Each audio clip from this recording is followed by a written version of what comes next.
দেখো খেতে বসে পড়েছি, সবার লাস্টের দিকেই খেতে বসেছি, মানে গিয়েছি অনেকটা বেলায়, তারপরেই যদি গিয়েই খেতে বসি তাহলে একটা বাজে ব্যাপার না, ওই জন্য সবার লাস্টের দিকে খেতে বসেছিলাম।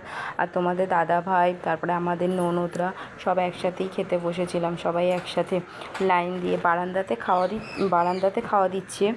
আর বাইরে বৃষ্টি হচ্ছে বলে বারান্দায় সবাইকেই খাওয়া দিচ্ছে, আর লম্বা করে সবাই বসেছি তো ওই জন্য কারোর মুখ দেখতে পাবে না, সবাই এক লাইনে বসেছি খেতে।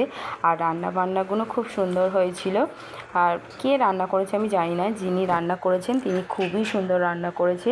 অনেক দিন পরে এরকম মানে রান্না খেলাম, মানে অনুষ্ঠান বাড়ির সচরাচর রান্না খুব একটা ভালো হয় না সব অনুষ্ঠানে, কিন্তু এই রান্নাগুলো খুব সুন্দর হয়েছিল। যে কটাই রান্না হয়েছিল মাছের মাথা দিয়ে মুগের ডাল, আলু ভাজা করেছিল, আর করেছিল পটল চিংড়ি, দই কাতলা, আর কাতলা মাছের কালিয়াই করেছিল, দই কাতলা নয় না, কাতলা মাছের কালিয়া করেছিল, আর করেছিল চাটনি, পাঁপড়, পায়েস, মিষ্টি। মানে পায়েসটা তো অসাধারণ হয়েছিল, খুব সুন্দর হয়েছিল। আর এই যে সবার লাস্টেই আমরা মানে লাস্ট পজিশানে এসে খাওয়া, আর পায়েসটা খুব সুন্দর হয়েছিল, মানে খুব সুন্দরই করেছিল।